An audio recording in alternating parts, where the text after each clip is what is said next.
Dobroveče i dobrodošli u treću emisiju Globalno na radio televiziji BN. Ja sam Boris Malagurski i želeo bih svima da poželim sve najbolje u 2016. godini. Nadam se da ste se lepo proveli za praznike.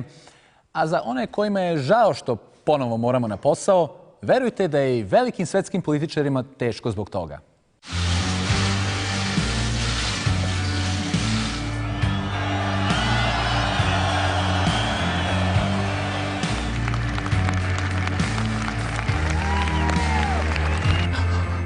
My God, it's important.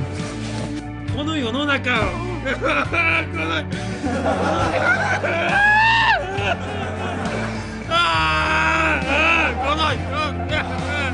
Dobro, nadam se da nam nije baš toliko teško. Prvu emisiju u godini započinjemo pričom o socijalnoj pravdi, jazu između bogatih i siromašnih, levičarskim pokretima u Evropi i levicom na našim prostorima. U studiju će nam se uskoro pridružiti i posebni gosti, potpredsjednik Skupštine Srbije i član predsjedništva Socijaldemokratske partije, profesor dr. Vladimir Marinković, potpredsjednik glavnog odbora Socijalističke partije Srbije i narodni poslanik Branko Ružić i predsjednik Levice Srbije i narodni poslanik Borislav Stefanović. Razgovarat ćemo i sa našim gostima preko Skype-a, izvršnim producentom levičarskog subverzivnog festivala u Zagrebu Franom Brdarom, kao i slovenačkom dramskom glumicom i predsjednicom levičarske stranke Održivi razvoj Slovenije, Larom Janković. Evo nas nazad u studiju, sa nama zaista posebni gosti, potpredsjednik Skupštine Srbije i član predsjedništva Socijaldemokratske partije, profesor dr. Vladimir Marinković. Dobroveče. Dobroveče. Potpredsjednik glavnog odbora Socijalističke partije Srbije i narodni poslanik Branko Ružić. Dobroveče. Dobroveče. I predsjednik Levice Srbije i narodni poslanik Borko Stefanović. Dobroveče. Dobroveče. Prvo pitanje za goste, evo pročitao bih jedan zanimljiv citat. Zoran Ćirjaković tvrdi da idejni bankrot levice više ne poznaje granice i ona nigde nije u stanju da ponudi alternativu. Također je naveo da naša radikalna levica danas leži u kandžama buntovnika bez razloga i umišljenih intelektualaca u pokušaju, koje su roditelji odavno uveli u jedan perverzni, ali ušuškani privatni komunizam. Oni žive u tranzicionom Disneylandu u kome su marksizam i anarhizam svedeni na adolescentske podkulture, identitetski izbor lenjivaca sa palestinskom maramom oko vrata kojima višak adrenalina ne da postanu hipsteri, ali žele da budu cool. Šta vi mislite o tome, gospodine Marinkoviću? Pa mislim da i jeste tačno da levica i na evropskom nivou i na globalnom nivou nije našla svrsishodan odgovor na ne samo ekonomsku krizu, nego na svaku drugu krizu koja pogađa današnji svet. Imamo nekoliko veoma bitnih neuralgičnih tačaka i mi se ovdje u Srbiji trudimo da pogotovo na ekonomsku krizu nađemo najbolja rješenja i da ih ponudimo našim građanima. U tom smislu da se fokusiramo na to da prvenstveno podignemo našu privredu, da razvijemo ekonomiju, da iskoristimo resurse koje imamo i da ja kao pripadnik stranke socijaldemokratske provenijencije da nađemo najbolje moguće rješenja kako bi naš narod i naši građani živjeli na jedan dostojanstven i kvalitetan način, što naravno i zaslužuju. Gospodine Ružiću? Dobro, gospodin Ćirjaković je rekao da se radi o idejnom bankrotu. Dakle, ja bih i njemu lično predložio da se angažuje možda politički i da prosvetiteljski deluje i na tu neku buduću mladu populaciju, a naravno da u jednom vremenu kada se levica prilagođava, jer je to uloga levice na žalost ili na sreću, kada živimo u jednom neoliberalnom konceptu kapitalizma već duži niz godina, prirodno je da nosioci te, da kažem, levice ili partija socijaldemokratske orijentacije budu one stranke koje dobijaju praktično visok stepen legitimiteta od građanki i građana. Naravno da postoje i anarcho-levičari, i radikalni levičari, i radikalne levice, i različiti pokreti, fenomeni koji su prisutni, na primjer, i u Grčkoj, i u Španiji, i u Portugaliji. Ali u svakom slučaju ne bih rekao da je toliko otužna situacija sa levicom u Srbiji danas, kao što je dotični gospodin rekao. Gospodin Stefanoviću, vaš komentar na Ćirjakovićev stav? Pa čitao sam taj tekst. Gospodin Ćirjaković je u pravu za jedan deo ljudi koji najčešće se objašnjavaju time da su na margini levice. Dakle, ali isto tako kada biste izbacili reč levica i ubacili reč desnice, dobili biste isti rezultat. Dakle, suštinski u Srbiji, a i u celom regionu je problem što su neki ljudi, da parafraziram zabranjeno pušenje, preslabi za kickboks, a prejaki za rock'n'roll. I u toj situaciji vi imate ljude koji se ideološki traže. Građani traže jasne odgovore i jasne programska rešenja koja sadašnja socijaldemokratija kao i centar desno ne mogu da pruže. I kao što smo čuli, kandže neoliberalizma i svega ostalog su upravo ove stranke koje ovde sede sa mnom takođe, koje aktivno učestvuju u primjeni tog koncepta na svaki mogući način i to se primjerima vidi kroz usvajanje zakona, kroz mere koje se donose na štetu građana Srbije, pa i na štetu građana Republike Srpske i drugih zemalja na Zapadnom Balkanu. Tako da u tom smislu gospodin Ćirjaković je u pravu, ali nije u pravu da tu postoji nedostatak ideje. Ideja je tu, program je tu, levica postoji, ona je pobednička snaga i u Evropi i u Srbiji će biti, tako da nema tu. Ovo je sad samo problem u tome da li će neko biti levica ili će biti ono što su razne nijanse i razne kopije, loše kopije onoga što bi levica svuda u Evropi trebalo da bude. Sa nama je večeras još jedan gost preko Skype-a, izvršni producent Subverzivnog festivala u Zagrebu, Fran Brdar. Fran, dobroveče i dobrodošao u program. Dobroveče, lijep pozdrav vama i vašim gledateljima. Recite mi, Fran, da li u Hrvatskoj pa i u drugim zemljama u regionu postoje autentični levičarski aktivistički pokreti?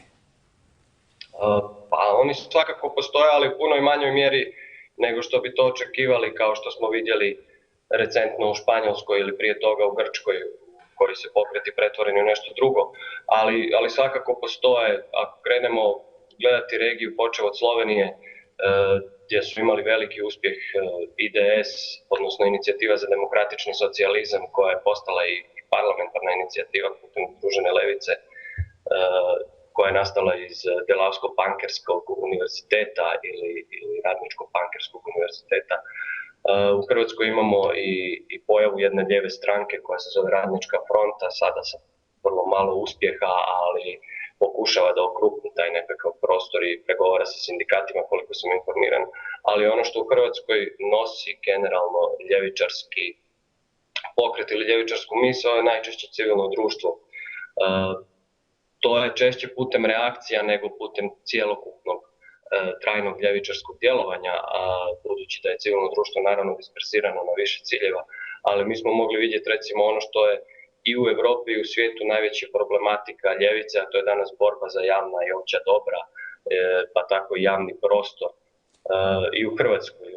Fran, mene zanima da li hipsteri mogu da se smatraju levičarima i ko su zapravo hipsteri, a ko su radikalni levičari, u čemu je razlika? Pa ja ne znam tko su hipsteri, mislim da se hipster danas kao termin generalno lijepi svemu što je mlađe od nas i što ne razumijemo, tako da moguće da se to lijepi i ljevičarima, ali nisam siguran da su hipsteri i ljevičari isto, ali da se može biti hipster i ljevičar, vjerujem da svakako može. Koja je uloga društvenih mreža u širenju levičarskih ideja? Da li Facebook i Twitter pomažu u tome ili pacifikuju građane, te njihov aktivizam svode na lajkovanje statusa? Pa mislim da jedno i drugo. U principu, koju god ideju stavite na društvenu mrežu, doći će do zasićenja. To je platforma koja je svakako besplatna i koja nas u svakom obliku dnevno bombardira sa hiljadama i hiljadama informacija i nemoguće nju iskoristiti niti za jedno, niti za drugo. To sve ovisi o nekom društvenom momentu. Mislim da je svakako dobro da postoji mjesto gdje se svatko, s obzirom na interese, pa tako i ljudi koji imaju lijeve interese, može informirati kvalitetno i dobro. Sad, nakon izbora u Hrvatskoj i rezultata ishoda pregovora o sastavljanju nove vlade u Zagrebu, koliko je uopšte živa levica u Hrvatskoj i šta možemo da očekujemo sa novim premijerom Oreškovićem na čelu Hrvatske?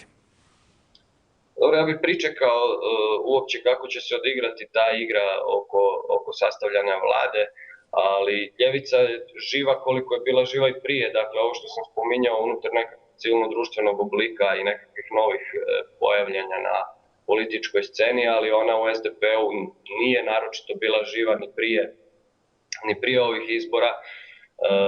Imamo novog kandidata u SDP-u koji je najavio da će SDP ići lijevo, to je gospodin Komadina. Sad, da li je on sposoban da tako što napravi, da li ima kapacitet i podršku u stranci, to ćemo vidjeti, ali u principu u Hrvatskoj mogu reći da je SDP ljevica, recimo koliko bi bio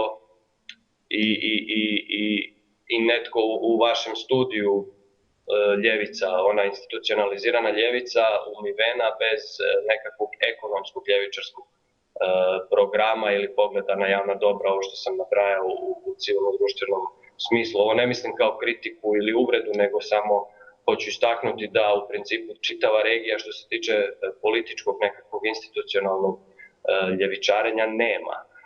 Mislim da je ono pomireno u nekakvom kapitalističkom i liberalnom društvu koje ne iznosi sukobe, pa je tako pacificirana i ljevica, ako hoćete i ostali akteri, ne samo ljevica. Hvala najlepše, Fran, za uključenje. Svako dobro i nadam se da se vidimo ponovo. Također, hvala. Bio je to Fran Brdar iz Zagreba. Mi se vraćamo u studio. Moje sljedeće pitanje za vas bi bilo, sad recimo, levičarski aktivisti poput Ksenije Force i Majde Poače tvrde da su baš među radničkom klasom nacionalizam, mizoginija i homofobija najrasprostranjeniji. Da li su deklarativno levičarske organizacije previše opsednute žrtvama rata i manjinama da bi se brinuli o radničkim pravima ili ih možda radnici i ne zanimaju? Gospodin Stefanović. Pa jeste to tako bilo do skora. Dakle, mi smo sada svedoci promene ideološke i mobilizatorske organizacione promene na levici u celoj Evropi. Dakle, levica više nije levica okrenuta globalizmu i primarno pitanjima ljudskih prava. To su važne stvari, ali to nije ono za šta se današnje partije nove evropske levice bore. One se prvenstveno bore za novi ekonomski i socijalni model. One se bore, kao i u Srbiji, za to da se napusti štetnost neoliberalnog kapitalizma i gramzivog kapitalizma, oligarhijskog, elitističkog, i u tom smislu se nude neki novi putevi koji, tu se s gospodinom Brdarom slažem, ali se ne slažem da u studiju ne postoje takvi ljudi. Postoji Levica Srbije koja upravo to zagovara. I to jeste ona glavna razlika između, recimo, socijaldemokratskih partija u našem regionu i levice. Zato što socijaldemokrate su legle, da se figurativno izrazim, u krevet krupnog kapitala i žele da nastave potpuno možda sa nijansiranim pristupom isti ekonomsko-privatizacioni izrabljujući model koji je do tada primenjivan. To je cela suština. Dakle, da li postoji hrabrost da se krene više u levo ili ne? Socijaldemokratske ideje da bi mogle da se realizuju u praksi moraju da postoje preduslovi za to i mi se upravo u koaliciji sa našim partnerima na republičkom nivou, dakle u parlamentu i okviru Vlade Republike Srbije, prvenstveno zalažemo za definisanje i povećanje bruto domaćeg proizvoda, za rast naše privrede, za rast ekonomije i stvaranje upravo preduslova za jednu kvalitetnu i dobru redistribuciju. Svaka druga ideja, bez konkretnog predloga od kojeg će građani moći da dobiju sutra radna mesta, da dobiju priliku da rade, da razvijaju svoje karijere, da započinju svoje preduzetničke, dakle da razvijaju svoje preduzetničke ideje, je prosto demagoška i mi smo imali to priliku da gledamo čak i od 2000. godine do 2012. godine, kada je ta socijaldemokratska ideja pod znacima navoda egzistirala na tome da se država zadužuje, ali bez jasnog i argumentovanog, dakle i utemeljenog modela kako će te dugove da vraća, bukvalno bez privrednog razvoja. Naš koncept je sasvim drugačiji, po uzoru recimo na Nemačku, koncept socijalne tržišne privrede i tamo imate jednu dobru sinergiju, dakle veliku koaliciju između partije desnog centra i socijaldemokratske partije koja odlično funkcioniše, ali koja u fokus stavlja privredni razvoj i definisanje uslova za otvaranje novih radnih mesta, za nove investicije i naravno jedan rast na realnim osnovama gde će svi imati priliku, dakle jednaku šansu da se zapošljavaju, ali i da pokreću svoj biznis kroz naravno reformu javnog sektora koji je došao do toga da imamo u javnom sektoru negde oko 800.000 zaposlenih, u privatnom negde oko 1.000.000 i 1.700.000 penzionera. To je sistem koji je napravljen, to je sistem koji je neodrživ i mi se zalažemo za to da napravimo realne preduslove, da iskoristimo sve resurse prirodne, a pogotovo stavljamo čoveka u prvi plan, da damo mogućnost našim ljudima, pogotovo mladim ljudima, da se dobro obrazuju, kvalitetno obrazuju i da na taj način, kroz konkurentnost na tržištu, budemo bolji od svojih suseda i budemo bolji od drugih zemalja u Evropskoj uniji i da iskoristimo sve komparativne prednosti koje Srbija i tekako ima, ali ponavljam, na realnim osnovama. Gospodine Ružiću, Fran Brdar iz Zagreba je rekao da u ovom studiju nema predstavnika neke prave levice. Evo, gospodin Stefanović kaže da je on to. Ko ovde greši? Pa dobro, gospodin Brdar je rekao niz interesantnih stvari. Što se tiče gospodina Stefanovića, on naravno ima pravo da evoluira u svojoj ideologiji, u svom političkom programu. Bio je deo upravo jedne takve vlade ili vlasti koja je donela, na primjer, zakon o privatizaciji koji je bio socijalno nepravedan, ekonomski neutemeljen. Najveće pljačkaške privatizacije su sprovođene u Srbiji, sada govorimo o Srbiji, a sigurno je bilo tih primjera i u regionu. Upravo 2002. godine jedina stranka koja je otvoreno... Ja tad nisam bio na vlasti, izvinjavam se. Ja se izvinjavam, ste bili deo te...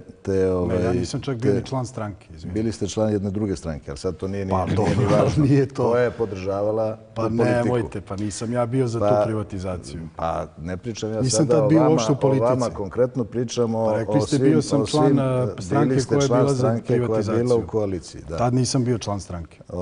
U svakom slučaju, ta politika se sprovodila i kada ste bili deo vlasti, to sad uopšte nije sporno. I kad ste i vi bili deo vlasti. Čak je, naravno, ja to uopšte ne sporim i uopšte ne sporim vaše pravo da evoluirate i da promenite svoj stav i da povučete jedan hrabar i rizičan potez da pokrenete tu levu ideju u Srbiji. Ali ono što je takođe uvaženi profesor ovde rekao, mislim da nije, naročito u Srbiji, nije rešenje igrati na sentiment, igrati na emociju i na demagogiju, nego je poenta upravo napraviti preraspodelu i društvenog bogatstva i pokušati da bruto društveni proizvod podignemo na viši nivo, da ozdravimo ekonomiju, da privreda profunkcioniše, da prosto nemamo taj odnos penzionerske populacije u odnosu na populaciju koja je zaposlena pa podeljena na javni i privatni sektor. I naravno da ovo što gospodin Stefanović govori da su socijaldemokrate praktično postali partneri krupnog kapitala, da ima i takvih slučajeva i da to uopšte nije nešto što je novo, ali mislim da se ideal socijalne pravde može doseći isključivo ukoliko se za to borimo. Dakle, ne možemo da govorimo, iako za to imamo legitimitet od građana. Možemo mu se približiti što veći legitimitet budemo imali. Hvala sa nama. Večeras još jedan gost preko Skype-a iz Slovenije, predsjednica političke stranke Održivi razvoj Slovenije ili TRS, koja ima 2 poslanika u slovenačkom parlamentu i slovenačka dramska glumica Lara Janković. Dobroveče. Dobroveče svima. Vaša stranka TRS počela je kao pokret i prerasla je u stranku. Za početak, za one koji možda nisu upoznati sa onim što radite, da li biste mogli da nam približite malo priču o vama i o vašoj stranci? Svakako. Prvo moram da vam kažem da smo mi počeli kao pokret TRS, održivotni razvoj, ako sam dobro prevela, i sa demonstracijama, akcijama, a onda smo videli da nećemo sve na ulici da rešimo i onda smo napravili i tu stranku, tako da imamo mi sad pokret i stranku. Ja sam predsjednica pokreta TRS, a Violeta Tomić, isto glumica, ona je sad predsjednica stranke TRS. I mi smo zapravo, ja kažem, zeleni. Borimo se za obnovljive izvore, za energetska renovacija zgrada, za zajednice, samooskrbu, zapravo nekako za demokratični ekosocijalizam, prirodne izvore, resurse i sve to. I svakako postavljamo čoveka ispred profita, jer ja verujem da ono društvo koje postavlja profit ispred čoveka, onda mislim da nema budućnosti. Sad zanima me, koliko je očuvanje životne sredine deo levičarske ideologije? Pa velik deo. Ja mislim da ne možeš da ne budeš levi, mislim da budeš levi, a da ne čuvaš svoje životne sredine, pogotovo prirode, jer priroda ima neka ograničenja. Ako ti samo uzimaš i recimo i ništa ne poštediš prirodu, ja mislim da će nam jednom uzvratiti. A to treba nekako da uđe u ljude, treba da se počne sa svakim pojedincem, sa svakim individualno. Sad, TRS je deo koalicije Združena levica u Sloveniji. Zajedno imate 6 poslanika u parlamentu. Iako ste mlada politička snaga, postigli ste jedan veliki uspeh. Kako ste uspeli da postignete tako dobre rezultate i to tako brzo? Pa ne znam kako da vam kažem, mi smo počeli, mi stvarno radimo za ideju, mi smo u tim idejama iskreni. Mi smo zapravo koalicija jednih apolitičkih ljudi zapravo. Imamo profesore, imamo ekologe, imamo glumce, imamo muzičare, imamo sociologe i bla bla i filozofe, sve. I nikad se prije nismo bavili politikom. Ali došlo je vreme da smo nekako odlučili da trebamo aktivno nešto da promenimo, jer ovako stvarno nećemo imati budućnosti.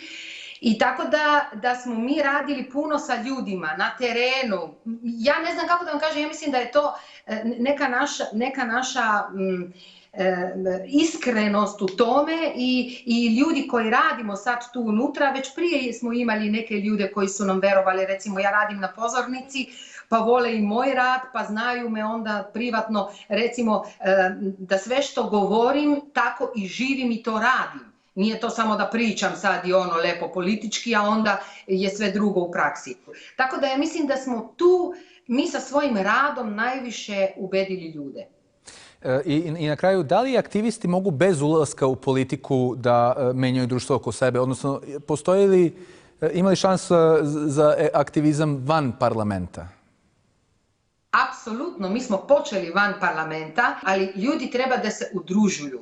Stvarno, treba da su zajedno, da sudjeluju, jer vidim da na levici je taj problem, da desnica strašno drži zajedno, dobro se nekako oni organiziraju, su ko vojska, a mi smo demokratični, pa puno pričamo, pa puno želimo i stvarno mislim da ljudi kao prvo trebaju da počnu da se aktiviraju, da nema više sedenja na kauču i vikanja na TV, nego ja mislim da svi imamo mogućnost da nešto promenimo i kako što sam rekla, trebamo da počnemo kod sebe. Hvala najljepše. Lara, želim vam puno sreće i nadam se da se ponovo vidimo nekom prilikom. Hvala vam puno i vama. Hvala. Bila je to slovenačka glumica i predsjednica Stranke održivog razvoja Slovenije, Lara Janković. Dakle, ovdje je jasna stvar o čemu se radi. Govori se i moji sagovornici govore o održivom razvoju, o tome kako je neko evoluirao u svojoj ideji, kako treba da se borimo iznutra za veći bruto društveni proizvod i tako dalje, a upravo ove dve stranke koje ovdje sedu, to su stranke lažne levice, koje su suštinski Vučićevi lakeji, dakle oni sprovode Vučićevu politiku u vladi. A ako su prava levica, a ja verujem da možda i mogu da budu prava levica, zašto onda ne glasaju za zakone kojima se recimo utvrđuje poreklo imovine? Mi smo ga predali pre nekoliko nedelja, niko od njih nije glasao za taj zakon. Evo recimo narod želi da vidi pravdu, želi da vidi da se država umeša u privredu i da otvori fabriku gde je neophodno. Želi da vidi da intervencijom u privredu i u bankarski sektor se dodatno banke oglobe, da se oporezuje crkva i verske zajednice, to traže građani Srbije. A kada ja to sad predlažem, onda kažu nema konkretnih predloga, to je demagogija. A što je to demagogija? A šta nije demagogija? Ono što oni rade, to je uništavanje Srbije i njene budućnosti. Potpuna beda, propast i nezaposlenost. Kao što verujem da isto i u Republici Srpskoj. Ne postoji socijaldemokratska opcija, zato što socijaldemokratska opcija, nažalost, danas u Evropi nema odgovor ni na jedno pitanje koje kriza nameće, nema odgovor ni na jednu meru koju upravo ta oligarhija i krupni kapital nameću građanima i apsolutno su se, da kažem, narodski slizali sa njima i rade sve što je potrebno. Da to nije tačno, oni bi digli ruku protiv ovih mera, oni bi digli ruku protiv smanjenja plata i penzija, oni bi digli ruku protiv povećanja cene struje i sve ostalo što se desilo i što su katastrofalne mere sa MMF-om. Da li je iko, evo i u Bijeljini ili u Nišu ili u Somboru ili Novom Sadu i Beogradu glasao za MMF? Ili su glasali za Ružića, Marinkovića i Vučića? A oni za koje niste glasali određuju vama kako ćete vi da živite. Pažljivo sam slušao kolegu Stefanovića i govorit ću na osnovu činjenica o svim temama koje on pokrenuo. Prvo o temi koja se tiče nezaposlenosti, odnosno zaposlenosti. I pomenut ću samo relevantne izvore informacija, to je za nas Republički zavod za statistiku koji jasno kaže da je povećanje zaposlenosti u odnosu na prošlu godinu u decembru 2015. bile čak za 80.000 ljudi. 4,6% smo povećali zaposlenosti. To su realne cifre i to su cifre koje su rezultat investicija kako strane koji stižu u našu zemlju, ali i domaćih preduzeća koji šire svoj posao i koji pokušavaju da budu što bolji i kvalitetniji kako na regionalnom, tako i na svetskom tržištu. Ponosan sam na učešće Socijaldemokratske partije Srbije u rezultatima i aktivnostima koje sprovodimo sa našim koalicionim partnerom Srpskom naprednom strankom i ja ću govoriti upravo na osnovu onih aktivnosti i glavnih stvari koje smo uradili za ovih nekih skoro 2 godine. Kada je u pitanju parlament, to je i tekako najznačajniji, odnosno zakon o planiranju i izgradnji koje smo doneli i koji je doprineo da naša zemlja skoči na Doing Business listi Svetske banke sa 69. na 58. mesto. Da, dobro je što smo napravili sporazum sa MMF-om, jer svaki ozbiljan strani investitor koji treba da dovede do novog zapošljavanja prati šta se događa u našoj zemlji.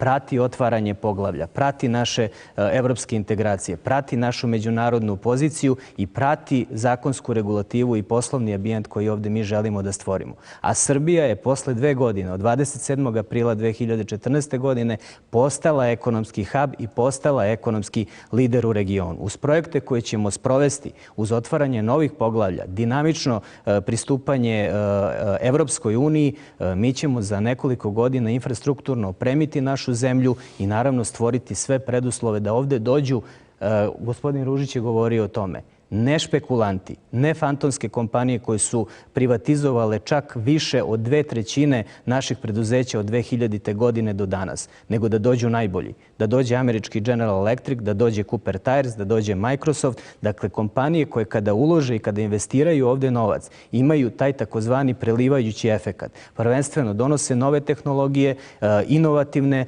tehnologije, novi menadžment, nova znanja. To je nama potrebno. Uz podršku svim nivoima obrazovanja naše zemlje, uz uvođenje dualnog obrazovanja, reformisanje komorskog sistema koji hoćemo da napravimo, naš put ka tome da imamo privredni rast od 5% koji nas kvalifikuje ka tome da iz godine u godine smanjujemo nezaposlenost, da napravimo jednu kvalitetnu i konkurentnu privredu uz realizaciju velikih projekata kao što je Beograd na vodi od preko 3 milijarde evra samo u Beogradu i kroz pristupanje Evropskoj uniji, uvažavanje njihovih standarda, pa i naravno usvajanje koncepta cirkularne ekonomije, što je jako važno. Mislim da možemo za nekoliko godina da budemo jedna ekonomski dobro razvijena zemlja, zemlja koja je konkurentna i u kojoj neće biti problem jednakosti pri zapošljavanju. Inače ste izneli podatke koji su potpuno fingirani, jer je nezaposlenost u Srbiji skočila, zatvoreno je preko 70.000 malih i srednjih preduzeća za vreme vaše vlasti, mada ne znam koja je to vlast kad ste na vlasti 100 godina. Za vaše vreme 300.000 radnih mesta ugašeno u privatnom sektoru. Dakle, u toj situaciji vi pričate o razvoju, gde nam je jedina šansa, suštinski, ono što vi prodajete svetu, da imamo najjeftinijeg radnika u regionu. I po Forbesovoj listi smo najgori. Po svim mogućim listama smo najgori. I po odlivu mozgova smo jedina je gore od nas Gvineja Bisao. Ne znam da li znate to. Svi ovi ljudi će da odu. Zato što nemaju da žive od svog rada. A vi dovodite, kako kažete, velike kompanije, nabrojali ste neke koje su došli za vreme one loše žute vlasti u kojoj ste također bili, pa onda kažete oni su došli u Srbiju pa su otvorili radna mesta. Jeste.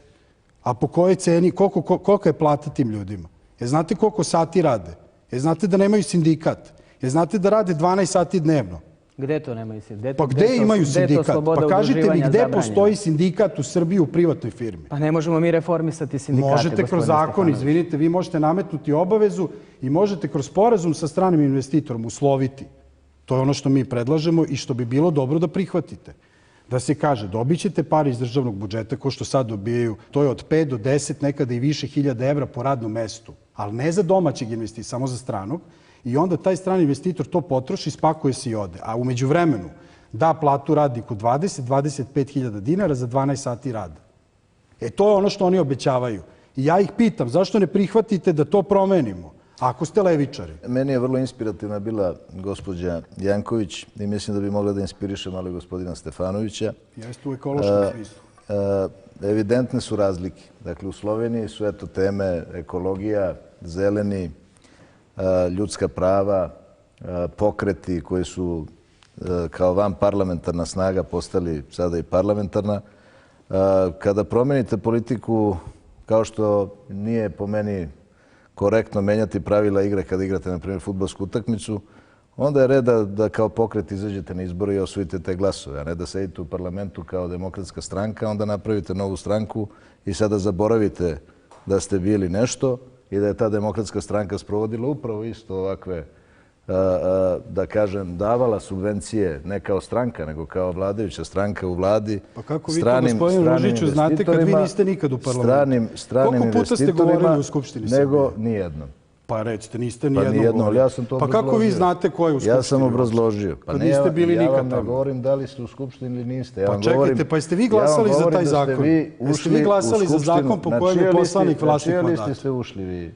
Na listi Demokratske stranke. I podržavali taj mandat sam zaslužio. 4 godine se borim protiv vaše vlasti i nastavit ću da se borim. Podržavali ste tu politiku, pa ne vi nastavite, to je demokratski i opravdano. Pa ne u redu, ali nemojte sada da govorite kao kad ste glasali za zakon, samo molim vas, znači glasali ste za zakon i SPS i vi, po kojem je poslanik vlasnik mandata. Je li tačno ili nije tačno?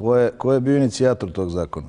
Demokratska stranka. Ne, ali ko je bio glavni inicijator? Venecijanska komisija. Venecijanska komisija. Jeste glasali za to? Svi složili pa ne razumijem šta me kritikujete onda. Ne, ja kritikujem. Pa što ste omogućili da Tomislav Nikolić otme 20 mandata radikalima? To ste omogućili vi. Pa ste tada čutali. To ste omogućili vi. Pa i vi ste omogućili. Pa nemojte sada kao da niste bili u toj vlasti. Vaš predsjednik, ali suština nije u tome. Gospodine Malagurski, od 25 godina više stranački u Srbiji, Socijalistička partija Srbije, poštovani građani, na vlasti 23 godine su na vlasti SPS. Šta to govori o Socijalističkoj partiji? To govori da ste vi stranka vlasti, da ste vi stranka... Nije 23 godine. Jeste, 23 godine ste na vlasti u jednom ili drugom obliku.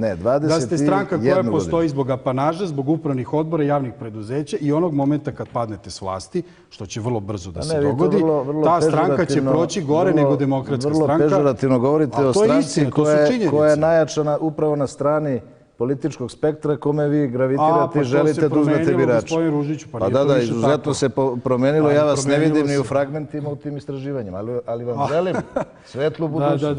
Da okupite te hipstere, levičare, da oni krenu da upravljaju Srbijom. Mi ćemo okupiti građane Srbije koje ste vi kao SPS lagali, koji ste vi zaboravili na Slobodana Miloševića ispod Lipe, pa ste zaboravili na... Neće nas čuti. Pa čekajte, evo da završim. Ali nemojte dugo, nemojte da preterujete. Ne, kakvi hipsteri? Mi idemo na građane Srbije, između ostalog na građane Srbije, koje ste vi 100 puta slagali do sada, pošto ste obećavali oružje da branite Kosovo, pa od toga nema ništa, pa ste obećavali njet MMF-u, pa od toga nema ništa, pa ste zaboravili na vašeg pokojnog predsjednika Miloševića. Nikada nismo zaboravili. Niste zaboravili? Pa što mu ne odete na grob organizovano, nego samo Mrkonjić ide? Uvek ide delegacija. A delegacija ide. Pa onda, zar vi mislite? Naravno. Pa dobro, šta je onda tu sporno? I sad treba vi sada da pričate građanima Srbije koje ste slagali 1000 puta, gde pazite građani Srbije, na 25 godina SPS u Srpskom narodnom pozorištu. Samo na trenutak, ako mogu da vodim ovu emisiju, ako nije problem. 25 godina SPS-a. Samo ću ovo da kažem. Samo ovo da kažem. Znači, oni stoje na bini. Stoje na bini i peva. Jeste, ovo je ilustrativno. Peva hor. Jeste. Što inače ja podržavam. I znam da gospodin Ružić podržava. Peva hor Internacionalu. Ustajte prezreni na svetu, vi sužnji koje mori glad. A pored njih stoji Bajatović. Ovako. Ja više nemam šta da dodam. To je levica. Pa nemate ni šta da oduzmete. Ali znate šta Stefanović ovdje implicira? Gospodin Stefanović ovdje implicira kao da su građanke i građani Srbije infantilni, pa 23 godine, kako on kaže, ja mislim da je 22, daju podršku Socijalističkoj partiji Srbije. Pa da li je taj narod lud ili vi niste u pravu? Ja mislim da vi niste u pravu. Ali nisam ja završio ovo oko gospođe Janković. Ali dobro, evo neka profesor... Evo, ja ću samo kratko da se nadovežem, ne želeći da ulazim u tu tematiku ko kome ide na grob, nego da govorimo o praktičnim i životnim stvarima i da kažem da ćemo i za hipstere i za sve građane Republike Srbije zajednički raditi da obezbedimo uslove da budu zaposleni i da dostojanstveno žive od svog rada. To je naš prioritet, ne da se vraćamo u prošlost, ne da stalno govorimo o nekim idejama koje nigde, pa to ste vi utvrdili takav vid. Pa i vi ste bili u toj vlasti. Smo već govorili o Zoranu Đinđiću, samo nešto da kažem. Gospodine Stefanoviću, u vašem partijskom manifestu napisali ste da napuštate principe ekonomske politike između 2003. i 2012. tako? Svesni loših posljedica koje su oni proizveli. Možda prihvata našu sad. Zar je Demokratska stranka na neoliberalne ideje prešla tek 2003. godine? Mislim, Zoran Đinđić je zagovarao privatizaciju i doneo prvi neoliberalni zakon o radu i štrajku. Tako je. 2003. je stavljena zbog toga da bi se napravio jedan istorijsko-politički jasan otklon u odnosu na ubistvo premijera. Inače, Levica Srbije ne baštini bilo čiju politiku. Imamo svoju izvornu politiku koja je došla od građana Srbije i dajemo odgovore kako možemo drugačije da uredimo naš ekonomsko-socijalni sistem. Između ostalog, neke stvari sam ovde i naveo. I vrlo konkretna pitanja postavio na koje nisam dobio odgovor. A što se onda vezujete za period 2003-2012? Ako ste novi, ako ste inicirali nešto novo, zaboravite. Ako ste čitali izveštaj o privatizaciji, onda ste videli da je najveći problemi su od te godine. Ministarstvu spoljnih poslova. Nisam bio državni sekretar. Niste bili, pa dobro, bili ste nešto. Politički direktor. Niste bili u Demokratskoj stranci, evo, pojavio se novi Borko Stefanović. I ja to prihvatam. Kandidujte se na izborima, nemojte da uzimate te mandate tamo u parlamentu. Ja sam siguran da ćete vi preći cenzus. Mi ćemo se kandidovati, naravno. Ubeđen da ćete preći cenzus i u Vojvodini i na lokalu. Ne znam gde možete da se kandidujete tamo u Vojvodini, ali nije to tema, gospodine Stefanoviću. Dakle, lepo je uviti proizvod u jedan celofan i sada prodavati to. Ma nije nikakav celofan, mere su konkretne, predlozi su konkretni. Problem je što to ne čitate. Ja to razumem. Ja sam program SPS-a pročitao. To podržava. Zakon o poreklu imovine, koji ste takođe mogli da inicirate. A što ne glasate u Skupštini? Ne, što niste inicirali kada ste bili u Demokratskoj stranci? Ne kao opozicija, nego kao vlast. Taj zakon se pominje... Gospodine Ružiću, ja sam poslanik od 2012. godine. I nisam bio u ono vreme u vrhu vlasti i nemam nameru... Ja sve što sam radio tiče se Kosova i Metohije i za to sam uvek spreman da odgovaram. Za to ste se dobro izborili. Izborio sam se mnogo bolje od Ivice Dačića koji je obećavao oružje, a onda je sve potpisao u Briselu što su mu doneli da potpiše. I to građani znaju i zakon, samo vas molim, u Skupštini dignite ruku kad budemo stavili na dnevni red.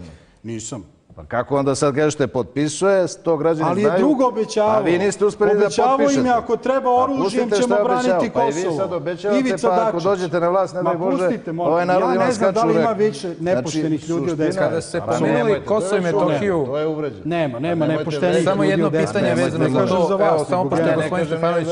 Nemojte sada, to je uvređeno. Pomenuo Kosovo i Metohiju... Za mene je najveća uvreda da neko kaže kako sam ja odgovoran za nešto sa čim nisam imao veze. To je kako bi ja rekao da vi imate veze sa Dunav osiguranjem ili sa nekim javnim preduzećem. Pa nemate.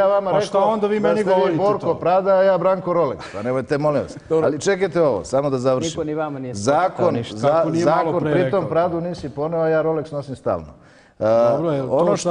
Ono što je po meni kod zakona o poreklu imovine kritike i za ovu vladu i za prethodne vlade, i tu se slažem sa gospodinom Stefanovićem. I premijer Vučić je predlagao da se taj zakon donese od 4 godine će uskoro, taj zakon nije donet. Dakle, ja se lično i iskreno zalažem da taj zakon bude donet. To što ste vi predložili, vi ste hteli da napravite i to je legitimno. A što? Pa nam se ne sviđa zakon. Pa nekad izađe najjača partija SNS i premijer Vučić i kaže pa oni lažu, oni su 5 puta najavljivali. Inicijativu gospodina Stefanovića, ali oni su najavili tu... Evo, vi podržite naš predlog zakona o poreklu imovine. Ali neki razgovor u parlamentu sa poslaničkim grupama i predstavnicima vladajućih stranaka. Razgovaramo kad vi nećete da predložite ništa, osim ako nije SNS-a. Nemojte da se ljutite. Zato što mi moramo oko nekih stvari da napravimo konsenzus. Slažete se da možemo to da uradimo? Možemo uvijek da pravimo konsenzus. Sve što smo predložili, ništa apsolutno niste podržali. Ni za Milana Nedića i Ljotića, ni za poreklo imovine. Mi smo prvi deklaraciju podneli. Dobro, zašto niste glasali za izmenu zakona o rehabilitaciji? Samo jedno pitanje. Zato što slušate samo ono što vam Vučić kaže. To je problem. Vi ste satelitske partije oko Aleksandra Vučića i ponašate se onako kako on odluči. Građani to treba da malo razumiju. više svi radimo kao oni, ulažemo svoje... Da radimo kao Vučić. Mislim da bi nam bilo Pregovarali mnogo... ste na temu Kosova i Da Metohije. ne dolazimo na posao u 12. Samo jedan detalj koji se našao. Imam inače ovakva pitanja za sve, tako da ne brinite. Samo kad ste već pomenuli Kosovo i Metohiju, vi ste početkom prošle godine pohvalili rad levičarske grupe Marks 21, ako se ne varam, i sekretara Matiju Medenicu na Twitteru. Da li vam je poznato da je stav te organizacije po pitanju Kosova i citiram odbrana prava Kosova na samoopredeljenje i prava na formiranje nezavisne države, a da je Medenica nedavno twitovao: imam snažan poriv da se izdrogiram i da legnem da spavam i u međuvremenu sve da prođe i kad se probudim da i dalje lepo budem izdrogiran. To su birači. Ne. Nemojte sada devalvirati, molim vas. Dobro, Da li biste s takvim ljudima popili kafu i sarađivali? Prvo, mogli ste pročitati šta Medenica kaže o meni. Vrlo negativne stvari. Vrlo negativno, dobro. Dakle, ja nisam govorio o Marksu 21 kao organizaciji, ja sam pohvalio to što postoje levičarske organizacije. Naravno, to ne znači ništa. Pa dobro, da kao što mislim, ali da vam kažem, to su levičarske organizacije koje su na margini, koje su male grupe ljudi koje sede i bistre ideologiju bez ikakve namere da nešto aktivno učine. I Levica Srbiji nastala kao odgovor na situaciju da u Srbiji levica ne postoji. I normalno je da postoji levica, da postoji desnica, da postoji centar, pogotovo danas kada su sve socijaldemokratski i centar partije centra u velikoj krizi, zato što nemaju nikakav odgovor na ono što se dešava u ekonomskoj i socijalnoj sferi. Mislim da je to, sad sam mogao bilo šta da pročitam u posljednjih 5 meseci šta je ta ista jedna mala, kažem, neću da ih uvredim, razumete, ali jedna mala organizacija negativno govorila o Levici Srbije, o meni lično, ali to ništa ne znači. Da. Gospodine Ružiću, Socijalistička partija Srbije je u koaliciji sa SNS-om u vladi koja je smanjila plate i penzije radnicima i penzionerima. Vi ste rekli da podržavate mere vlade koje odudaraju od levičarskog programa jer vode u bolje sutra. Moje pitanje je zašto ste onda u stranci sa levičarskim programom ako drugačije mere vode u bolje sutra? Evo, ja nisam rekao ništa lažno. Dakle, nazivam stvari pravim imenom. Dakle, to jesu mere koje su nepopularne. To je evidentno. Također je evidentno da naša ekonomija mora da ozdravi.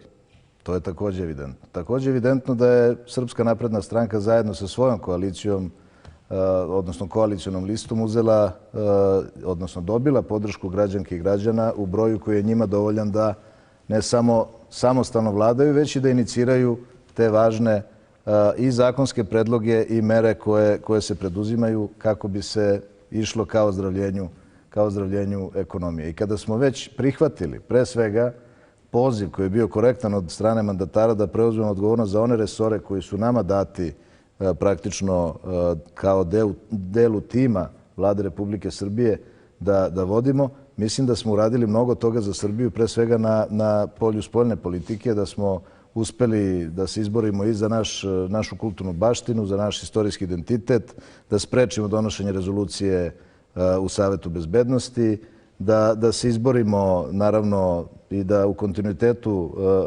pokažemo dobru nameru u primjeni Briselskog sporazuma, da na uspešan način predsedavamo OEBS-u. Dakle, sve su to stvari koje su po meni mnogo bolje, iako smo kao partija programski drugačije strukturirani, mnogo bolje za Srbiju jer smo dali jedan doprinos. Da smo bili u opoziciji i da nismo dali doprinos ovoj vladi na taj način, mislim da Srbija ne bi dobila ono što je bilo moguće u tom trenutku. Ono što je isto kada govorimo o levici, mislim samo moram da se dotaknem toga, jer u Sloveniji vidjeli smo o čemu pričaju. Ovdje također paradoks, i mi još uvek nemamo taj razvijeni politički spektar. Paradoks je da, na primjer, stranka profesora Marinkovića, Socijaldemokratska partija Srbije, bude na predizbornoj listi sa partijom desnog centra. Bilo bi prirodnije, evo, nije to samo kritika, nego je to prosto tako. Bilo bi prirodnije da se svi okupimo koji gravitiramo toj ideji, pa čak i ova nova Borkova levica, protiv koja ja nemam ništa protiv, samo da... Levica Srbije. Levica je Srbije, dobro, za sad je Borkova, a možda bude i Levica Srbije, ali nemam ništa protiv da se sve te i male i srednje i druge partije okupe oko jednog programa i samo tako levica može u Srbiji da se približi tom idealu. Sad slušali smo šta govore o levici u Hrvatskoj, u Sloveniji. Imamo jedan prilog o jazu između bogatih i siromašnih koji je snimio Milan Lakić, filmski TV producent iz Johannesburga i Južnoafričke republike, pa da vidimo kako je stanje po pitanju jaza između bogatih i siromašnih u Južnoj Africi. Jaz između bogatih i siromašnih već decenijama raste u svetu, a verovatno najbolji primjer za taj strahoviti rast je Južna Afrička republika. Pre Nelsona Mandele crnci su bili građani drugog reda, siromašni i obespravljeni. Međutim, sa dolaskom Mandele na vlast, njihovo ekonomsko stanje se nije bitno promenilo. Crnci koji su ušli u politiku svakako jesu sebe obezbedili, ali da li je zamisao Mandele i dalje ostvariva? Da li mere vlade mogu da zaustave globalni trend podele sveta na ekstremno bogatu manjinu i siromašnu većinu? I don't believe that they've achieved what they thought they were going to set out to achieve. It has had a lot of good points, but I think what has happened is it's actually just done away completely with the middle class. We've got the middle class has either gone right down and become the lower class, and some even below the breadline, and the rest have maybe gotten a little bit wealthier than they were before. But overall, I don't really think it has been that positive. Yes, the gap is still huge. There is only few black minority that I can say that they've got good wealth than the majority of the blacks here in South Africa. And the gap is very big. That will take another maybe 4 to 5 decades to try to close, to come to the half, but I don't think that will happen. S jedne strane imate priliv stanovništva, s druge strane imate ograničenja proizvodnje hrane, s treće strane imate politiku i ratove i teškoće. Tako da ja nisam veliki optimista, voleo bi da bude bolje, međutim nisam veliki optimista da će biti lakše u 2016. Most countries at the moment economically are in decline. And the power has been moved around the world, and yet we're still following the old people with the old views. And I think things need to move with the times and be united. The rate of unemployment is very high. I'm not quite sure whether maybe they don't reach people's expectations or what we're supposed to reach, or even the freedom. There are those who still criticizing the other countries, or those who still criticizing the other citizens, you see. Ne znači dobiti demokratiju, ne znači biti bogat. Biti bogat u smislu slobode koja nema cenu, to je jedna stvar, ali kad pričamo o ekonomskom nešto, da ne bude prazan stomak, to je sad već nešto drugo. I think the view is it's too easy to turn around and blame the past. We've been aware such as shortage of power. It was highlighted in the early 90s. Now this government that we're actually businesses are faltering, the economy's faltering due to lack of power. It's going to stunt growth in our economy, which affects all. It's been common knowledge for years, yet nobody's taken it to heart. Nobody's heeded the warnings, and it's very easy to stand up and blame apartheid, blame the past. The fact is, it's been open knowledge for 30 years. Yes, I think the education also is playing a big role, and the employment, as you know, that South Africa is holding a lot of foreigners, people coming from out of Africa because of the wars and the economic situation. Like the country where I'm coming from, that the economic is not good at all. So thousands and thousands of people, they come here to seek for the job, for a better living in South Africa. So that is a big challenge also for South Africa. Jeste, to je upravo ono što smo i rekli, da demokratijom nisu dobili ekonomski, nisu ekonomski ojačali. Problem je tu problem novca, problem je zarade, problem je, međutim, oni sad mogu i da demonstriraju, ranije nisu mogli ni tako, ni to da rade. Možda su oni bili zadovoljni sa onim što su dobijali, ne znam koliki su oni bili prohtevi, ali mislim neki opšti standard je prisutan ovde, iako je javni servis mnogo pao, ali koliko je bolje u odnosu na ranije, ne bih mogao ništa određeno kažem u smislu ekonomski šta je bolje. Nisam siguran da su poboljšali ekonomiju mnogo. Sve dok ne postoji interesovanje vlasti da rešavaju problem ogromnog jaza između bogatih i siromašnih, sigurno je da će srednja klasa da nastavi da propada, siromašni da pate, a bogati dalje da se bogate. Zato je nad nama, običnim građanima, da konstantno vršimo pritisak na vlast da slušaju naš glas. Milan Lakić iz Johannesburga, Južne Afričke Republike, samo za emisiju Globalno na radio televiziji BN. Veliko hvala mom dragom prijatelju i saradniku Milanu Lakiću za ovu reportažu. Gospodine Marinkoviću, evo ja sam recimo bio u Južnoj Africi, znam otprilike istoriju šta se desilo. Građani su imali veliko očekivanje od Nelsona Mandele. Ja to volim da poredim i sa velikim očekivanjima u Srbiji. 5. oktobra da su mislili da će sad sve da odjednom cveta i da bude sjajno. Međutim, oni su s provođenjem Vašingtonskog konsenzusa, imat ćete vremena za komentar, gospodine Stefanoviću, sa sprovođenjem Vašingtonskog konsenzusa u Južnoj Africi, oni su otvorili kompletno svoje tržište, došle su strane investicije, međutim, građani nisu ništa bolje živjeli. Oni crnci koji su ušli u politiku, oni su super prošli.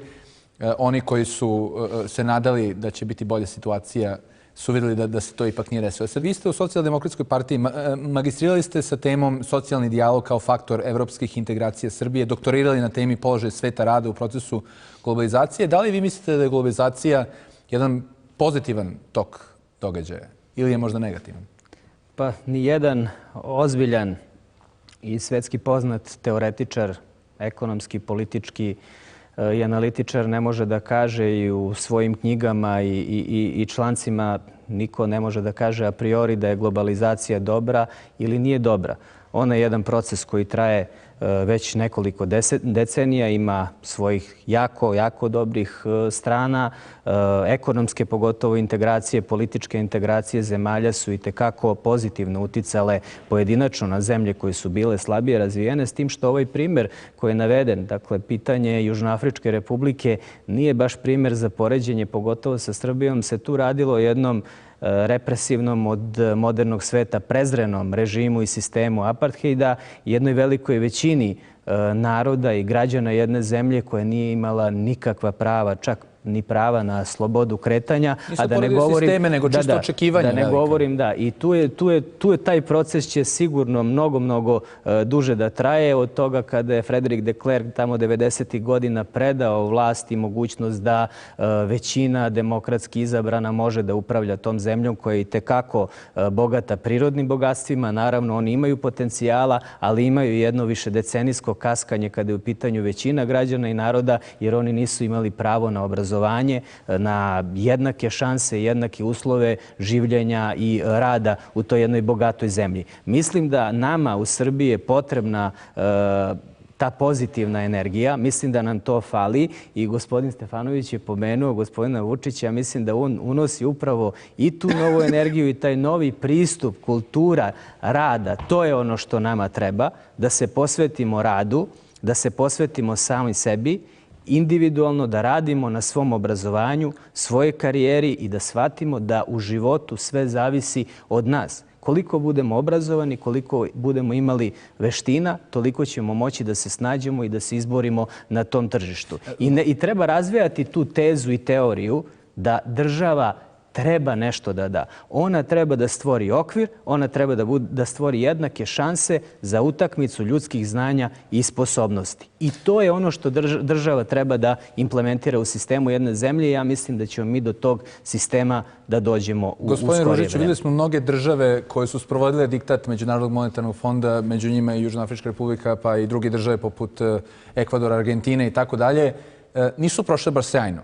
Zašto nije Srbija izvukla neke pouke iz svega toga? Ja sam siguran da u onoj meri koliko je moguće Srbija izvlači pouke. Ako gledamo globalno u tematiku i tu nejednakost koja evidentno postoji, kada uporedite 7 milijardi stanovnika na planeti, a da od toga 65, ja mislim, procenata svih energenata praktično je na podastrto Sjedinjenim Američkim Državama, onda je evidentna nejednakost. Također je evidentno da je to stalna borba kreditora, da je također stalna borba velikih multinacionalnih kompanija koje su sigurno došli u Južnoafričku republiku, na primjer, i preuzele i rudnike i tako dalje, a ni na koji način nisu tehnološki osposobili privredu da bi građani same Južnoafričke republike mogli da budu i zaposleni, da zarađuju, da žive jedan život dostojan čoveka. Tako da, kada govorimo o Međunarodnom monetarnom fondu, moramo imati jedan širi okvir i opseg pitanja kojima se bavimo. Dakle, ako pretendujemo da budemo, i ako je to odluka i prethodnih vlada i ove vlade, da uđemo u Evropsku uniju. Ja ne kažem da moramo prihvatati diktate Međunarodnog monetarnog fonda. Moramo uskladiti sa svojim realnim mogućnostima i sa zahtjevima koje možemo u meri koje je moguće da to iznesemo, ali svaki strani investitor posmatra šta se dešava u saradnji države sa Međunarodnim monetarnim fondom. Pozitivan primjer je, na primjer, Slovenija, koja je odbijala razne predloge Međunarodnog monetarnog fonda i evo je u Europskoj uniji. Dakle, ja ne kažem da kao država treba da prihvatamo sve a priori, već i da budemo sramežljivi u zahtevima, ali smatram da ukoliko smo ušli u tu kolotečinu, mislim da se sva trojica slažemo da nam je cilj da uđemo u Europsku uniju, da nam je cilj da živimo u socijalno pravednijem ambijentu, kako god do njega došli, dakle, da li na neki ekstremniji način, da li na neki drugi način, i da nam je cilj da prosto budemo deo jedne evropske porodice gde i pripadam.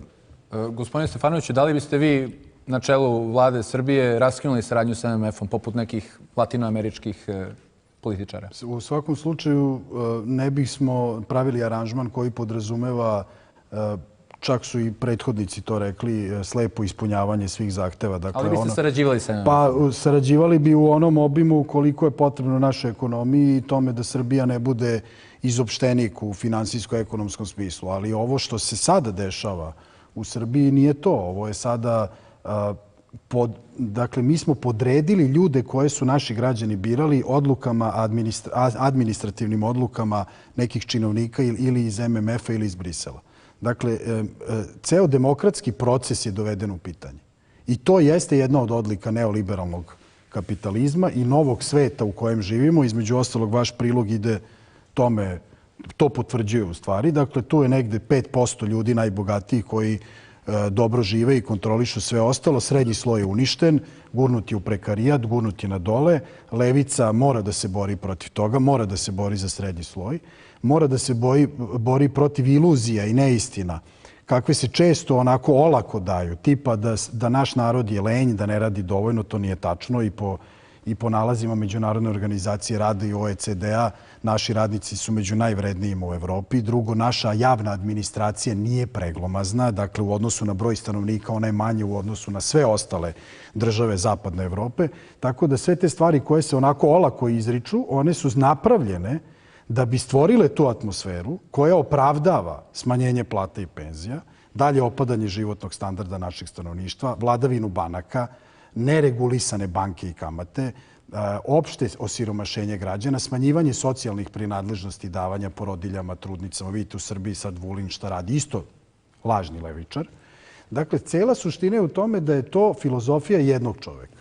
Taj jedan čovek koji je najlošiji učenik Angele Merkel zove se Aleksandar Vučić.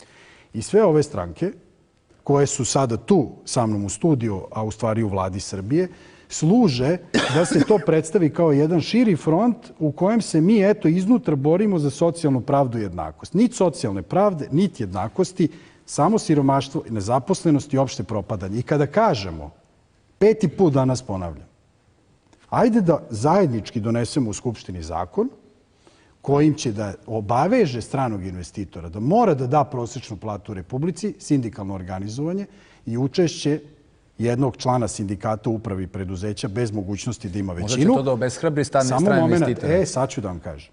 Dakle, ajde to da usvojimo. Ako to neće strani investitor, može da dođe, ali neće dobiti državne subvencije iz budžeta.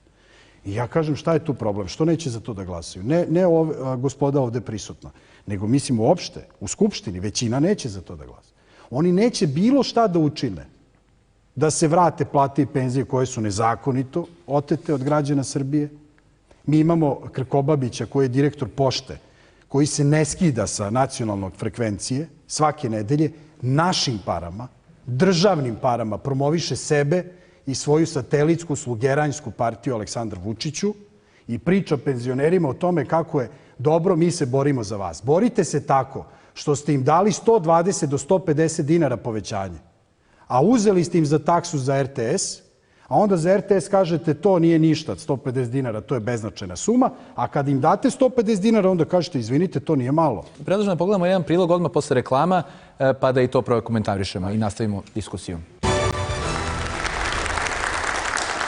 Evo nas nazad u studiju emisije Globalno. Pogledat ćemo jedan kratak prilog, odnosno jednu anketu na ulici na Bijeljini o tome šta građani misle o levici. To je prilog koji je pripremila radio televizija BN.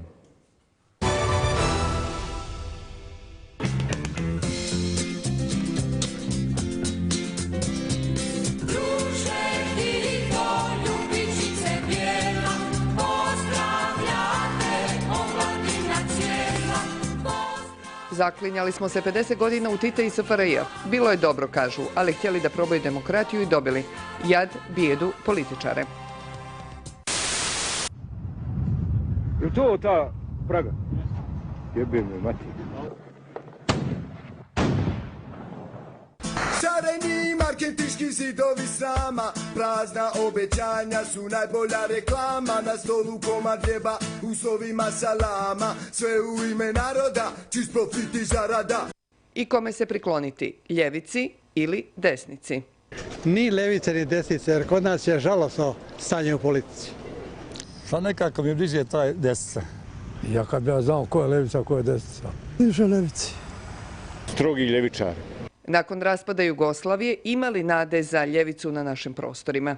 Ima ako nađemo jednog Vučića ovdje u Republici Srpskoj, ovo sve isterati Sarajeva. Ima, vjerujem da ima. Slabo. Neće biti nikako. Ne baš štiti, ali od prilike ono što je bilo dobro kod Broza, to treba takav čovjek. Evo kao Vučić što je se pojavio. Ovo je jako fin čovjek. Ovo čisti levičar, čovjek koji pravdu, zakon poštuje i radi, sve danonoćno radi. Ja mu poštujem, skidam kapu. Da li u našim životima ima ikakvu ulogu politika u Grčkoj i Španiji? Nametnuta evropska politika koju oni sami ne mogu svojom ekonomijom da izdrže, pa ih isto tako gnjave, ali malo više nego nas. To će vjerovatno, po moje proceni, da propadne. Šta zamjerate našoj staroj komunističkoj partiji, a šta su komunisti radili pozitivno? Promašen zbog toga što nije nikada rekulisao titulara imovine, a kad je nešto nečije i svačije, onda nije ničije. Zato što nisu pustili krupni kapital da dođe u državu Jugoslaviju, ne bi imali ovaj građanski rat. Za vreme komunizma malo je bilo sigurniji što se tiče radnog vremena. Oni su vrlo malo toga pozitivno radili, jer se zna da je Tito sav svoj život upotrebio na to da uništi što više Srba. Zamjeram joj ništa. Sve su radili dobro i bolje nam je bilo nego što je sad. Pa ne zamjeram ništa, koji su bili prije komunisti, sad su vam lopovi, eto. Da li danas se ljudi modernu ljevicu izjednačavaju sa komunizmom? Oni su samo preokrenuli ćurak, sve je to isto. Bila je komunistička partija, posle Milošević da bi postao na vlast napravio socijalističku partiju. Ništa bolje nije od Tite. Ja ne izjednačavam, to daleko je to od komunizma. Levice imate u zemljama kapitalistički, imali nisu komunisti. Koliko je socijalna pravda važna prosječnom građaninu? Evo ja 56 godina ne radim, hodam po cesti, tako. Znači, socijalna pravda u ovoj državi ne postoji faktično. Pa šta se njima odreći? Jedne plate, dvije, 5. Šta će pa 5.000 kad dobije, ne moram pojesti na mjesec dana majku. Ja imam samo 50 maraka primanja, ono borečki što sam preveo 4 godine. Stvorio ovu državu, 2 sina nezaposlena. Koliko znate o neoliberalizmu? Neoliberalizam je jedan sistem u kome bi svaki čovjek trebao da ima neku osnovu od svoje zemlje, barem 50 maraka mjesečno u slučaju da ne bude mogao da živi. Međutim, i te liberalne partije po zapadnom svijetu, ja sam tamo dugo godina živio, su isto tako jedni ogranci lijeve i desne strane. Demokratija nas je uništila. Ovo nije ekonomija. Ovo je kvazi ekonomija. To nema veze sa ekonomskim zakonima. Vidite, mi uzimamo kredite na ime unuka koji se još nisu rodili. Nemate i pravo nešto nekoga opteretiti, još nije došao na svijet. A mi to radimo. Mi bez toga ne bi mogli dočekati jedan ponedeljak naredni. A šta mislite šta je potrebno uraditi da se to promijeni? Potrebno je pre svega promijeniti vladajuću garnituru i da počnemo nešto raditi, proizvoditi da bi mogli izvoziti. Mi nemamo šta da izvozimo sem puževa. Sve drugo je neizvesno. Sve drugo što mi nudimo Evropi, tu smo skuplji od Evrope ili nekvalitetniji od Evrope. Iz ovoga sada ko izađe, ja mu skidam kapu. Hoću reći sve.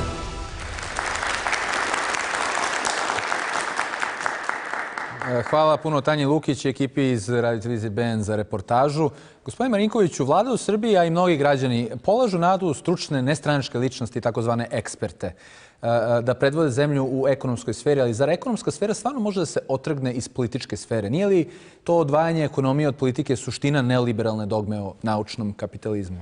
Pa mislim da nije. To je samo korišćenje raspoloživih resursa koje ova zemlja ima i to ova vlada pokazuje kroz angažovanje recimo gospodina Vujovića kao ministra finansija koji ima ogromno iskustvo, gotovo dvodecenijsko iskustvo kao neko ko je radio na rukovodećim poslovima u Svetskoj banci, gospođa Kori Udovički koji imaju velika znanja koje se tiču međunarodnog tržišta, koje se tiču finansija i njihov rezultat dovoljno govori o ispravnosti te politike angažovanja ljudi koji nisu klasično partijski ljudi, odnosno pripadnici partije. Ali nije li gospodin Vujović jedan od osnivača G17?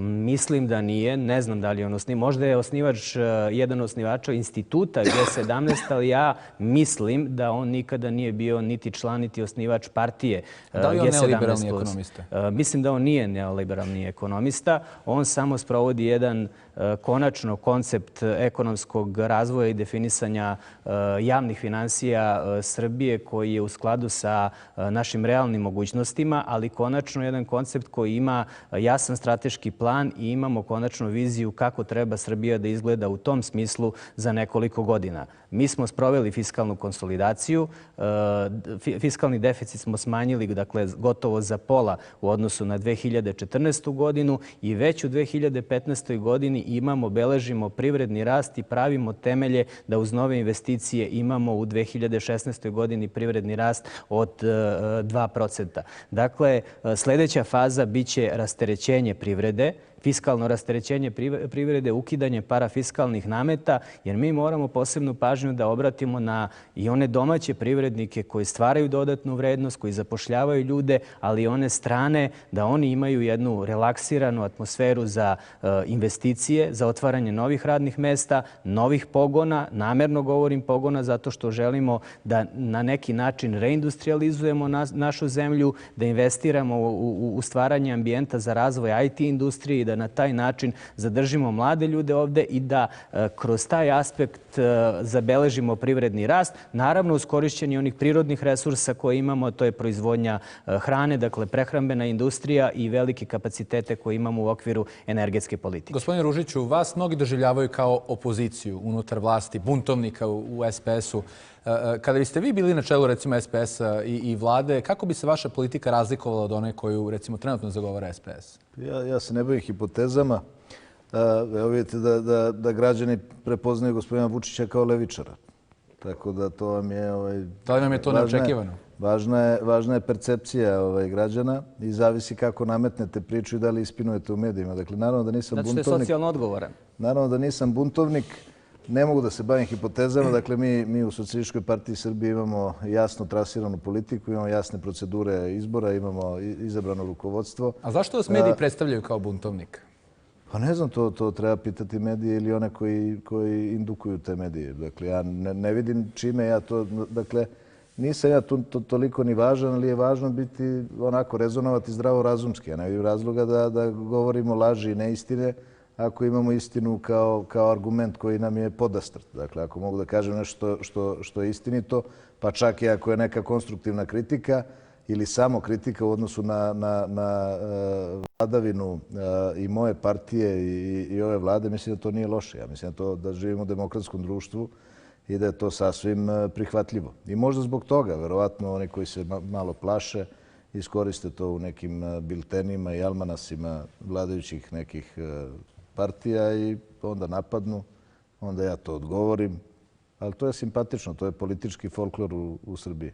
Gospodin Stefanović, kako vam se dopala anketa koju je pripremila televizija? Pa mislim da su ljudi svesni potrebe da imamo socijalnu jednakost, da imamo državu blagostanja, da se vratimo onome za šta se levica zalaže i bori.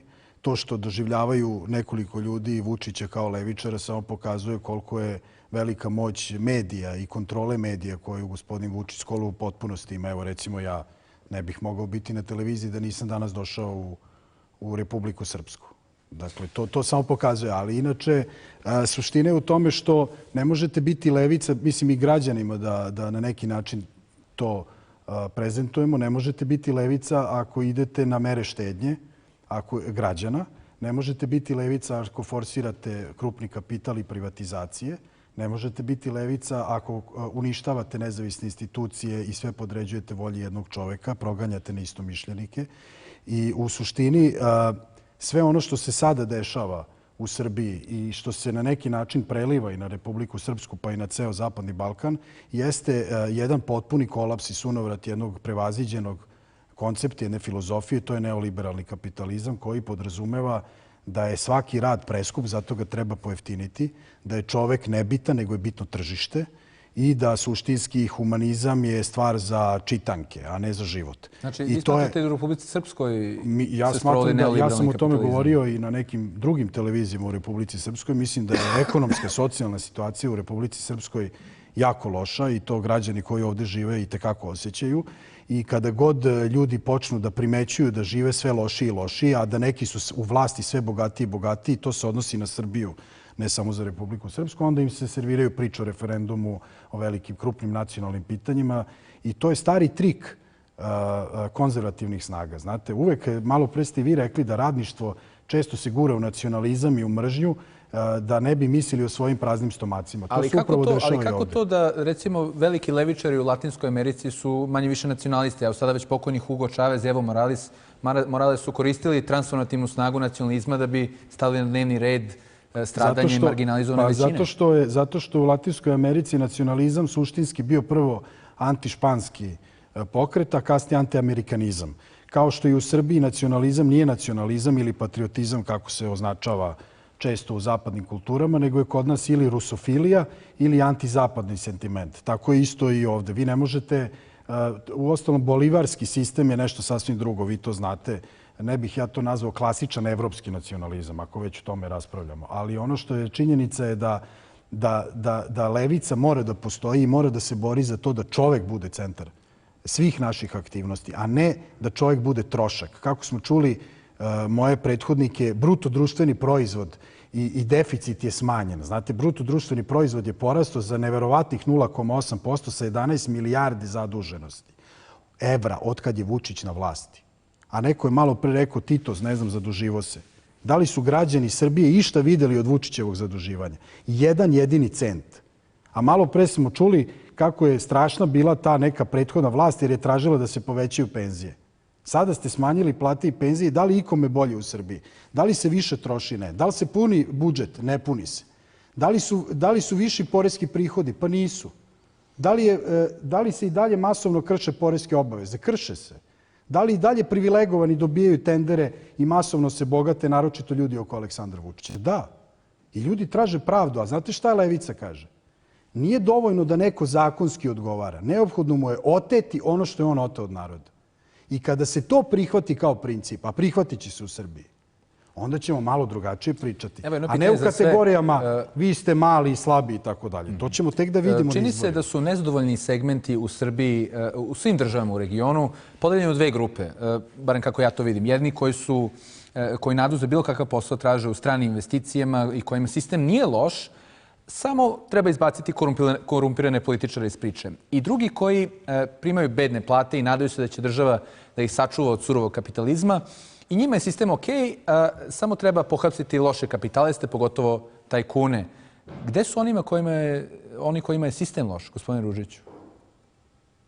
Pa ja ne bih rekao da to možete tako crno-belo sagledavati. Naravno da svaku pošast u društvu treba suzbiti koliko je to moguće. Dakle, da li govorimo o korupciji, o kriminalu, o tome da je ponekada možda i moderno za taj sentiment građana da se uhapse neki tajkuni pa da onda traju ti procesi do iznemoglosti, a da praktično oni koji su zaposleni u kompanijama tih ljudi možda osjećaju također jednu dozu nesigurnosti šta će se desiti sa njihovim radnim mestima.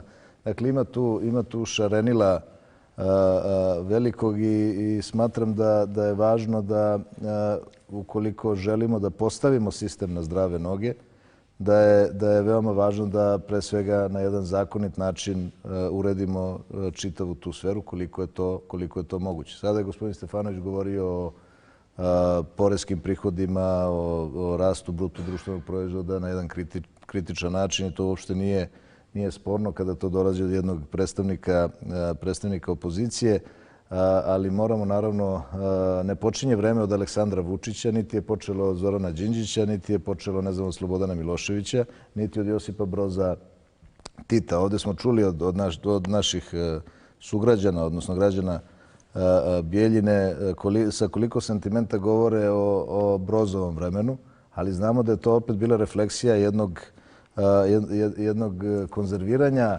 ranijeg Austro-Ugarskog carstva gde se čekao moment da bipolarni svet praktično nestane i čim je nestao, ovo je bilo reaktualizovano, a mi smo u tom periodu gde smo bili praktično jedna siva zona kao država, imali sve te benefite i u kreditima i u saradnji sa Sjedinjenim Američkim Državama i sa Zapadom i sa Istokom i tako dalje, ali građanin kao osnovna, da kažem, centar univerzuma nas levičara, to pamti kao dobro vreme. Sada moramo da vidimo šta mi u ovom društvenom uređenju u kome živimo možemo da pomognemo da se to promeni. Gospodin Marinkoviću, negdje sam pročitao da se čini da su ideje jednakosti, solidarnosti i zajedništva, inače u temelju levičarskih vizija pravednijeg sveta, u Evropi uglavnom prisvojile krajnje desničarske stranke. Da li su društvena pravda i klasa postale reči koje nisu cool, pa ih moderni evropski levičari sve ređe pominju? Pa ne bih rekao, ja bih prije rekao da nema dovoljno predloga i nema dovoljno konkretnih ideja. Evo, to smo mogli da čujemo i od kolege Stefanovića i njegovih ideja koje on proklamovao u ovoj emisiji, koje su onako više za jednu relaksiranu debatu, a ne za ovako ozbiljnu političku debatu o kojoj razgovaramo o budućnosti naše zemlje.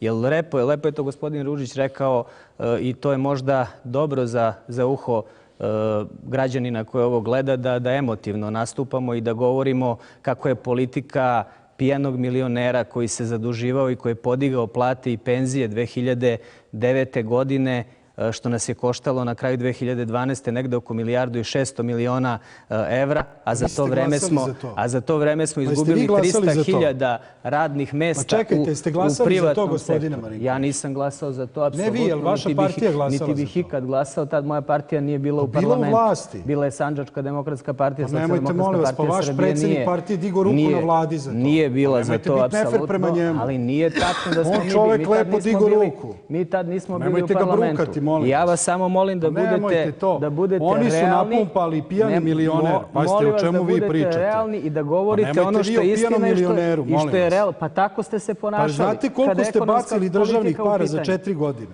Na razne partijske subvencije za kumove i prijatelje premijera. Pa vama su, gospodine Stefanović, vi ste 30% zemlje dajete tajkunima. Demokratskoj stranci su tajkuni formirali vladu. 30% zemlje poklanjate. Koji tajkuni? Formirali su vladu, radili direktno sa ministrima. Ja ne znam o čemu vi pričate. Imate u proteklih godinu i po dana u sastavu borbe protiv korupcije organizovanog kriminala. Znači sve što vam je Aleksandar Vučić rekao, sem harekirija ste sproveli.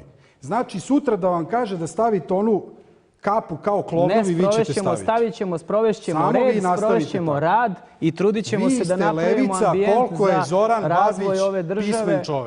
Za razvoj ove države, znači ja apsolutno ne bih ulazio u to. Za razvoj ove države. Ja vama ovde sat vremena govorim konkretne predloge. Apsolutno ni na jedan niste odgovorili, ništa konkretno niste rekli građanima Srbije. Mislim da sam bio potpuno... Zato što je vama bitno da Rasim Ljajić bude ministar u svakoj vladi. I to dobar ministar koji dovodi investitore sa 500, 600, 700. Evo džinsi u Krupnju, pre nekoliko meseci. Kolike su plate u džinsi u Krupnju? Ne znam koliko, ali sigurno su preko 30.000 dinara. Preko 30.000 u vašim lepim snovima. A šta bi sa Pribojem i sa Sisu, onom fabrikom? A šta je bilo sa drugim kompanijama koje su ovde došle? Pa šta je s fabrikom autodelova u Ćupriji? Zašto ne možete da kažete za nešto što je dobro i za nešto što smo realizovali da je to dobro? Aleksandar Vučić, dok ste vi stidljivo, vi Rasim iza njega gurkate laktovima. I uspeo da otvori u Nišu fabriku, pazite ovo građani, koja radi 2 godine.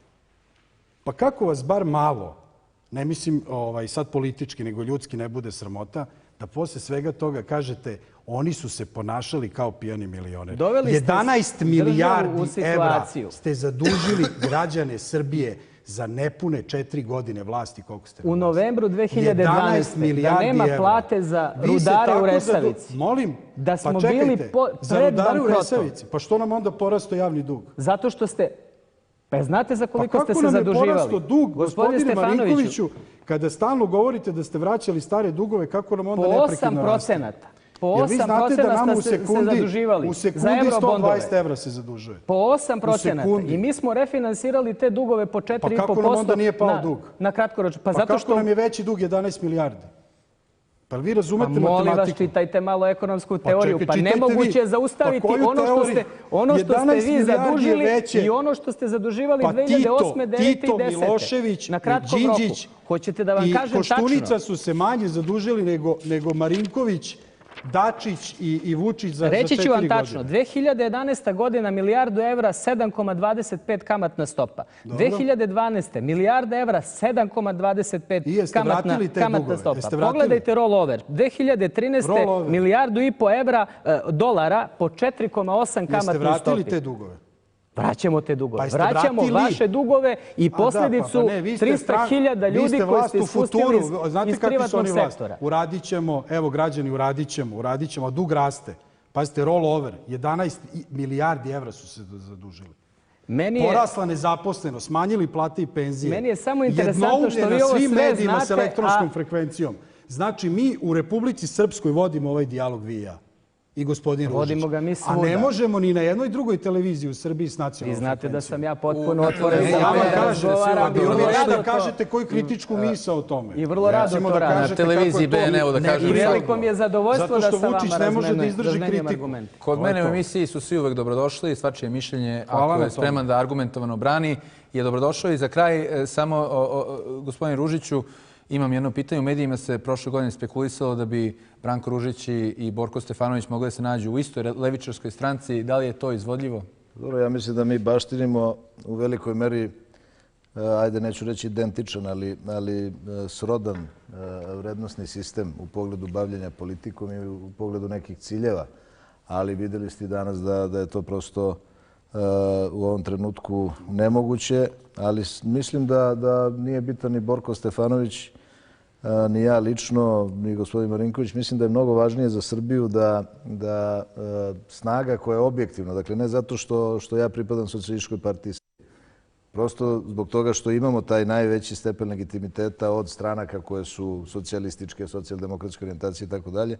Mislim da bi to ozdravilo Srbiju, da jedna takva stranka bude stožer okupljanja svih stranaka koje gravitiraju toj ideji. Ja zaista u to verujem. Mislim da i uz promene određenih programskih načela je to moguće sprovesti, jer ne treba nama sada iskonski rat između desnice i levice, ali nam treba da levicu ojačamo kako god ona bila formatirana, kako bi građanima prosto podastrili neko socijalno pravednije društvo u kome bi mogli da ostvare sva ova prava i da se naravno ne svađamo sada oko ovih, nisu ovo banalne stvari koliko smo zaduženi, da li smo prezaduženi, da li je neko bio pijani milioner, svi smo učestvovali u tome. Sad je lako Borku da kaže ja sam levica Srbije, on će reći to je tada bila Sandžačka demokratska partija, znate to je ono ja ću tebe Serdare, ti mene Vojvodana, Cetinje, znamo šta smo, dakle svi smo odgovorni za sve ono što se prethodnih godina dešavalo, ali da vas podsjetim i malo raspoložim, dakle Čaušesku je vratio sve dugove Rumunije, pa znate šta mu se na kraju desilo. Prema tome, postoje zaduženja, postoje, naravno sada su mnogo manje kamatne stope nego što je to bilo u vremenu kada se zaduživala ta vlada u kojoj smo i mi učestvovali, ali naravno u vremenu najveće ekonomske krize. Povećali ste plate u javnom sektoru. U vremenu najveće ekonomske krize je prirodno da krediti budu malo skuplji. Što je, ja sad neću da budem, da govorim nešto što nije istina, ali u svakom slučaju mislim da je za levicu, po mene to interesuje. Mene sad ne interesuje da li će građani da prepoznaju gospodina Vučića kao levičara. Mislim da je važno da levica krene da se okuplja, da se osnaži i da to jedino praktično može da sprovede upravo Socijalistička partija Srbije. Što se tiče gospodina Stefanovića, ja sam zaista pokušavao da ćutim što više u vašoj emisiji, zato što je on po njegovim rečima obespravljen u Srbiji, u medijskoj sferi, da pozvao bih i medije u Srbiji da zaista pruži šansu svakom predstavniku opozicije i lideru opozicione partije, jer mislim da to pomaže u velikoj meri upravo i samom premijeru Vučiću i vladajućoj koaliciji, jer oni mnogo toga imaju da iznesu i ako je u pitanju konstruktivna kritika, mislim da to može da pomogne, da budu korekti vlasti. Ukoliko je u pitanju nešto drugo, to još više može da pomogne, jer onda građani vide razliku između uspešne vlade i onih koji kritikuju bez ikakvih argumenta. Pritom nisam mislio na vas, gospodine Stefanoviću, mada imate i vi tih iskakanja. Samo vrlo kratko, budućnost levice na prostoru bivše Jugoslavije. Levica ima naravno budućnost, ali levica realna koja svoju politiku zasniva na realnom stanju, na idejama socijalne pravde, jedne kvalitetne politike socijalne zaštite, socijalnog dijaloga sa našim prirodnim saveznicima i socijalnim partnerima, dakle sindikalnim organizacijama, ali jedan novi pristup biznis asocijacijama i privrednicima i na taj način želimo da budemo jedna snaga na političkom spektru koja će da dovede do toga da dođe do jednog minimuma konsenzusa između ključnih činilaca i faktora u našoj državi, jer bez tog konsenzusa, bez tog socijalnog dogovora koji nam je potreban, teško da možemo da idemo dalje u razvoj i teško da možemo da rešavamo sve ove probleme o kojima smo do malo pre razgovarali. Hvala najlepše. Volio bih da ova emisija može da traje duže. Ja se nadam da ćete ponovo da se odazovete na moje pozive u budućnosti i da gostujete, pogotovo kada budemo bliži izborima. Hvala još jednom za vaše vreme što ste došli u Bijeljinu. Hvala publici i hvala gledalcima. Vidimo se sljedeće petka u isto vreme.